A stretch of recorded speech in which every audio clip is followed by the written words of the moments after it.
এক গ্লাস পানি খাইতে খাইতে প্রেজেন্ট পারফেক্ট টেন্স শিখে যান। আমরা প্রেজেন্ট পারফেক্ট টেন্স দিয়ে একটা আয়াত শোনার চেষ্টা করি। আরাইতাল্লাযী ইয়ানহা, have you seen the one who forbids? তোমরা কি দেখেছো তাকে যে বাধা দেয়? কোনো কাজ শেষ হয়েছে অথচ তার ফল এখনো বর্তমান আছে, অপ্রকাশিত, এরূপ বুঝালে প্রেজেন্ট পারফেক্ট টেন্স হয়। প্রেজেন্ট পারফেক্ট টেন্স বাংলায় চেনার উপায় হচ্ছে বাংলা বাক্যের ক্রিয়ার বা কাজের শেষে ইয়াছ, ইয়াছে, ইয়াছি, ইয়াছেন, ইয়েছ অথবা তাদের সমর্থক অর্থ থাকবে। আসসালামু আলাইকুম। এক গ্লাস পানি খাইতে খাইতে প্রেজেন্ট পারফেক্ট টেন্স শিখে যান। আমি বলবো এক গ্লাস পানি নিয়ে বসেন আর প্রেজেন্ট পারফেক্ট টেন্স সারা জীবনের জন্য শিখে যান। প্রেজেন্ট পারফেক্ট টেন্স নিয়ে আমাদের অনেকেরই সমস্যা হয়। আমরা এটা প্রেজেন্ট ইনডিফিনিটের সাথে কখনো আবার কখনো পাস্ট ইনডিফিনিটের সাথে তালগুল পাকাই যায়। ইনশাল্লাহ আজকে ভিডিও দেখার পর আপনি সহ আপনার আশেপাশে যারা আছে সবাই প্রেজেন্ট পারফেক্ট টেন্স ক্লিয়ার হয়ে যাবে যদি ভিডিওটা তারা শুনে। আমরা প্রেজেন্ট পারফেক্ট টেন্স দিয়ে একটা আয়াত শোনার চেষ্টা করি। আরাইতাল্লাযী ইয়ানহা, have you seen the one who forbids? তোমরা কি দেখেছো তাকে যে বাধা দেয়? মানে হচ্ছে এটা আল্লাহ আবু জাহেলকে উদ্দেশ্য করে বলেছে যে বাধা দেয়। এই আয়াতের অর্থটা বোঝার জন্য আমাদের আগের অর্থটা বা পরের অর্থটা পড়তে হবে, কিন্তু উদ্দেশ্য হচ্ছে আমাদের প্রেজেন্ট পারফেক্ট টেন্স শেখা। এই আয়াতের অর্থটা হচ্ছে প্রেজেন্ট পারফেক্ট টেন্স দিয়ে, এই জন্য আমি আপনাদের সাথে এই আয়াতটা শেয়ার করলাম। তো আমরা চলুন এখন ভিডিওতে যাই। প্রেজেন্ট পারফেক্ট টেন্স ইনশাআল্লাহ আজকে দেখার পর সারা জীবনের জন্য প্রেজেন্ট পারফেক্ট টেন্স আপনারা ক্লিয়ার হয়ে যাবেন। আমরা এখন স্ক্রিনে চলে আসলাম। প্রচলিত নিয়মটা আমরা পড়ি, যেটা আমরা সব সময় অনেক বই থেকে পড়ি বা আমরা একাডেমিক লাইফে এটা আমরা পড়ে বড় হয়েছি। প্রেজেন্ট পারফেক্ট টেন্স, কোনো কাজ শেষ হয়েছে অথচ তার ফল এখনো বর্তমান আছে, অপ্রকাশিত, এরূপ বুঝালে প্রেজেন্ট পারফেক্ট টেন্স হয়। এটা হচ্ছে আমাদের বইয়ের নিয়ম। আমরা প্রচলিতভাবে যেভাবে পড়ে বড় হয়েছি বা বেশিরভাগ বই যেভাবে দেওয়া আছে। এর পাশাপাশি আমরা আরেকটা নিয়ম শিখবো আমাদের এই বই থেকে। আরেকটা বিষয়, আপনাদের কাছে এই বইটি যাদের কাছে নাই, আমি অনুরোধ করব আপনারা স্ক্রিনশট দিয়ে রাখুন, খাতায় লিখে রাখুন এই নিয়মটা। যাদের কাছে বইটি আছে আলহামদুলিল্লাহ, যারা বইটি সংগ্রহ করতে চান আমাদেরকে কমেন্ট বক্সে জানালে হবে। আমরা সারা বাংলাদেশে যে কোনো জায়গায় বইটি কুরিয়ার করে দেবো ইনশাল্লাহ। প্রেজেন্ট পারফেক্ট টেন্স বাংলায় চেনার উপায় হচ্ছে বাংলা বাক্যের ক্রিয়ার বা কাজের শেষে ইয়াছ, ইয়াছে, ইয়াছি, ইয়াছেন, ইয়েছ অথবা তাদের সমর্থক অর্থ থাকবে। আপনাদেরকে অনুরোধ করব যারা শুধু প্রেজেন্ট পারফেক্ট টেন্স প্রথমে দেখতেছেন, আমি এই ভিডিওর আইকনের মধ্যে প্রেজেন্ট ইনডিফিনিট টেন্স অথবা প্রেজেন্ট কন্টিনিউয়াস টেন্সের লিংকটা আমি দিয়ে রাখবো। আমি দয়া করে অনুরোধ করবো আপনারা ওই ভিডিওটা দেখে আসবেন। ওই ভিডিওটা দেখে আসলে প্রেজেন্ট পারফেক্ট টেন্সটা আপনার জন্য বুঝতে খুবই সহজ হবে, কারণ বোঝার নিয়মটা একই রকম। বাংলা একটা বাক্যের মধ্যে যে কাজটা থাকবে, ওই কাজের যে সবার পরে যে বর্ণটা থাকবে, যা অংশটা থাকবে, ওই অংশটার সাথে কি থাকবে? ইয়েছে, ইয়েছ, ইয়েছেন। মুখস্থ করুন, ইয়েছে, ইয়েছ, ইয়েছেন অথবা তার সমর্থক অর্থ থাকবে।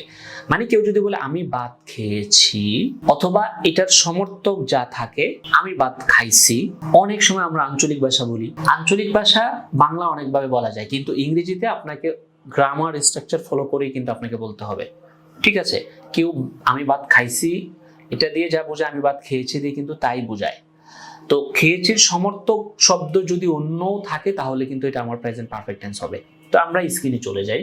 আশা করি আপনারা বুঝতে পেরেছেন যে বাংলা বাক্যের ক্রিয়া শেষে ইয়েছ, ইয়েছে, ইয়েছি, ইয়েছেন থাকবে অথবা তাদের সমর্থক শব্দ থাকবে, তাহলে আমি বুঝবো এটা প্রেজেন্ট পারফেক্ট কন্টিনিউয়াস টেন্স। আপনারা এই যে এই বাংলা বাক্যের ক্রিয়া শেষের চিহ্নের উপায়গুলো একটু ভালো করে মুখস্থ করে নেবেন।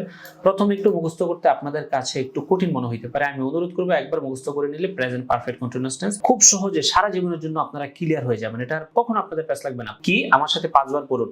ইয়েছ, ইয়াছে, ইয়াছি, ইয়েছেন, ইয়েছ, ইয়েছে, ইয়াছি, ইয়েছেন, ইয়েছে, ইয়েছ, ইয়েছে, ইয়াছি, ইয়েছেন, ইয়েছ। ঠিক আছে, ইয়েছটা এখানে 2 বার চলে আসছে, আপনারা একবার পড়লেই হবে। অথবা তাদের সমর্থক শব্দ। এখন আমি তো কোনো একটা বাংলা বাক্য দেখে বুঝলাম present perfect tense. Present perfect tense আমরা কয়েকটা বাংলা দেখে বুঝি আসলে যে আসলে এই নিয়মগুলো মেনে আমি বুঝতে পারি কিনা যে এটা প্রেজেন্ট পারফেক্ট টেন্স। আমি ভাত খেয়েছি, দেখেন লাস্টে কি আছে? খেয়েছি, ইয়াছি। আমি স্কুলে গেছি যেই কথা, আমি স্কুলে গিয়েছি একই কথা, সে স্কুলে গেছে। সে স্কুলে গিয়েছে যে কথা, সে স্কুলে গেছে একই কথা। আমি ইচ্ছা করে একটু ঘুরে আগাড়ায় দিচ্ছি যেন আপনাদের বুঝতে সুবিধা হয়। আমি ভাত খাইনি, আমি ভাত খেয়েছি না যে কথা, আমি ভাত খাইনি কিন্তু একই কথা। তারা কাজটি করেছে যে কথা, তারা কাজটি করিয়াছে কিন্তু একই কথা, সমর্থক অর্থ। এখন আমি তো এই বাংলা দেখে, আমি একটা বাংলা বাক্য দেখে যখন বুঝতে পারবো এটা প্রেজেন্ট পারফেক্ট কন্টিনিউয়াস টেন্স, তাহলে আমি বুঝবো হ্যাঁ আমি প্রেজেন্ট পারফেক্ট কন্টিনিউয়াস টেন্স শিখে গিয়েছি। আগে বাংলা দেখে বুঝতে হবে, প্রথমে ইংরেজি দেখে বোঝার চেষ্টা করবেন না, তাহলে দেখবেন যে কঠিন মনে হবে। এখন যখন আপনি বুঝে গেলেন যে এটা প্রেজেন্ট পারফেক্ট টেন্স, দ্বিতীয়ত আপনার কাজ কি, এটাকে তো ইংরেজি বানাইতে হবে। আপনি তো শুধু বাংলা চিনে বসে থাকলে হবে না, ঠিক না? ইংরেজি করতে হবে। আপনি সূত্রটা মুখস্থ করবেন, সাবজেক্ট হ্যাভ হ্যাজ, ভার্বের পাস্ট পার্টিসিপল, অবজেক্ট, অর্থাৎ ভার্বের 3 নম্বর ফর্ম। ভার্বের আবার 3টা রূপ আছে, ভার্ব 1, ভার্ব 2, ভার্ব 3। এটা আপনারা যারা জানেন তারা তো জানেন, আর যারা জানেন না তারা আমার আরেকটা ভিডিও আছে ওটা থেকে দেখে নেবেন যে ভার্বের 3টা রূপ কখন হয়। একটা হচ্ছে ভার্ব 1, ভার্ব 2, ভার্ব 3। ভার্ব 3 থেকে মূলত আবার ভার্বের পাস্ট পার্টিসিপল ফর্মও বলা হয়।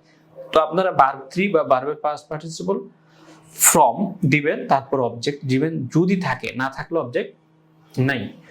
এখন দেখুন, আমি ভাত খেয়েছি, এই বাংলাটাকে আমরা আমাদের এই সূত্র অনুযায়ী ইংরেজি করি। আমরা প্রথমে যে ইংরেজিটা দেওয়া আছে ওটাতে আমরা খেয়াল করব না। আমি, আমার সাবজেক্ট দিতে হবে। এই বাংলা বাক্যের সাবজেক্ট কি? আমি। প্রথমে আই দিবেন, তারপর হ্যাভ অথবা হ্যাজ দিবেন। কখন হ্যাভ বসবে, কখন হ্যাজ বসবে, এই নোট অংশে এটা দেওয়া আছে, ঠিক আছে? Subject third person singular number যদি হয়, হি, শি, ইট, বার্ড, রহিম, রহিম মানে যে কোনো মানুষের নাম হলে হ্যাজ বসবে। আই, উই, ইউ, দে এবং অন্য সব প্লুরাল সাবজেক্টের শেষে হ্যাভ বসবে, ঠিক আছে? প্লুরাল কাকে বলে এটা আরেকটা ভিডিওতে দেওয়া আছে, আপনারা দেখে নেবেন। আশা করি এটা আপনারা জানেন, খুবই বেসিক বিষয়গুলো।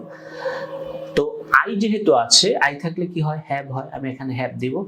তারপর ভার্বের পাস্ট পার্টিসিপল ফর্ম অথবা 3 নম্বর ফর্ম এখানে আছে খাওয়া।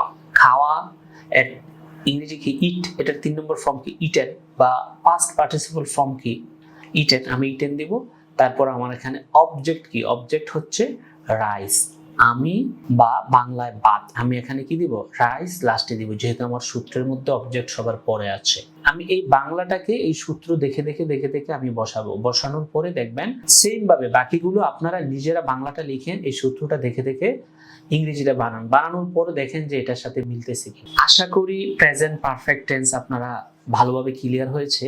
যদি সত্যিকার অর্থে মনোযোগ দিয়ে আপনারা ভিডিওটি দেখে থাকেন, প্রেজেন্ট পারফেক্ট টেন্স সত্যিকার অর্থে আপনারা ক্লিয়ারলি বুঝে যাবেন, আর কখনো প্রেজেন্ট পারফেক্ট টেন্স নিয়ে ইনশাআল্লাহ আশা করি সমস্যায় পড়বেন না।